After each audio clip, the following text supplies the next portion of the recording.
Opening statement, please, Coach Gard. All right. Thanks, Patrick.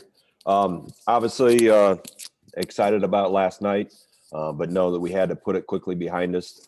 As I told the team after the game, let's enjoy this tonight. And then today we'd start focusing on Baylor. So we actually just got back from practice not too long ago.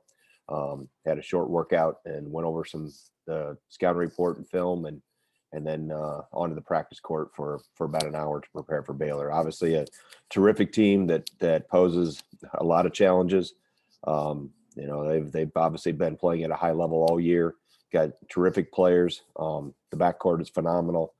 So obviously we're going to have to play at a really high level, but I know our guys are excited to still be playing. That's what you want to do at this time of year and have an opportunity for another 40 minutes. So with that, I'll take any questions. Me? Thanks, Coach. We'll start with Tom Oates. Hi, Greg. Hey, We've talked a lot about your team's inability to beat these real elite teams all year. What gives you, although you've been very close in a lot of those games, what gives you hope that that you can get over the hump here against a really good team like Baylor? And in a way, can that really, what you've done actually help you because you've faced a lot of teams at this level?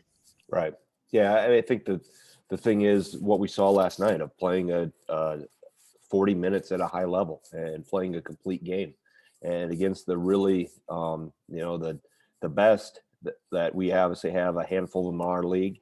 And obviously there's the others that have been talked about nationally through the year. Baylor's one of them. You have to play a complete game. So I think that's the biggest thing is that can we carry over what we did last night? And we're going to have to do it better. We'll have to probably play better than we played last night. Different, obviously, like I mentioned, the backcourt and how they play is different than North Carolina, but they're, number one in the nation in 3-point shooting.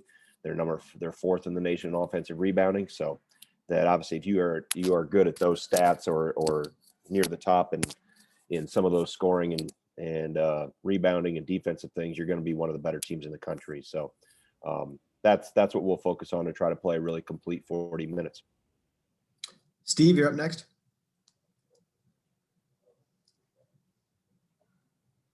I was just wondering, this is one of the few matchups you're going to have where you don't have an overwhelming edge and experience. Baylor has a number of 50-year seniors as well. I was just wondering, first, how do you think your experience helped y'all in being able to turn the page at the end of the regular season and play as well as you did last night?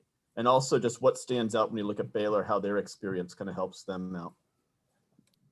Well, I don't know all the stats of what they've done over the last 2 years, but they've been playing at a high level for a couple of years now. And we're likely going to be a 1 seed last year. So I think the thing that helps us with our experience is how we've had to navigate through this year. I think having a younger team, an inexperienced team with all the uncertainties and the obstacles that they've had to go through, I think that's where some of that comes into play. It's more than just in your games.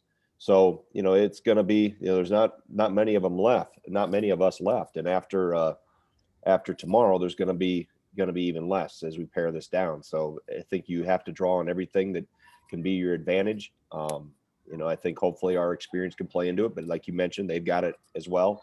And they've got, terrific players in Teague and Butler and Mitchell in the backcourt. So along with the front line, that's, phenomenal on the glass. So it'll be an exceptional challenge. I mean, it's much like playing, the top couple teams in our league, a little bit different in terms of how they play, but the challenge is going to be, exceptional tomorrow afternoon. Reminder, please identify yourself and your media affiliation before asking your question. Lance Vieser, you can go next.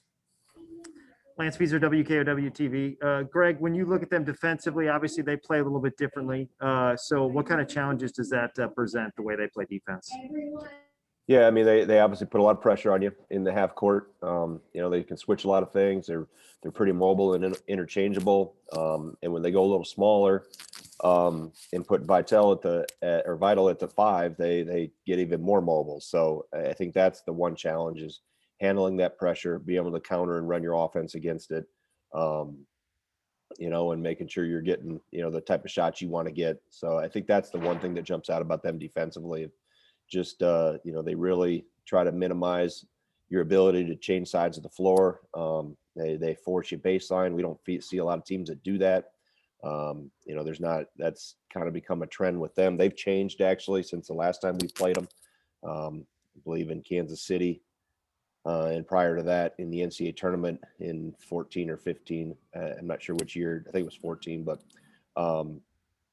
they've changed. I mean, those years they were all zone. It's not anymore. It's all pressure and really forcing a hard baseline. So, excuse me, that's something we don't see a lot. Nobody in our league really does that to that extent. So that'll be something that we'll have to adjust to and make good decisions when we do put the ball on the floor.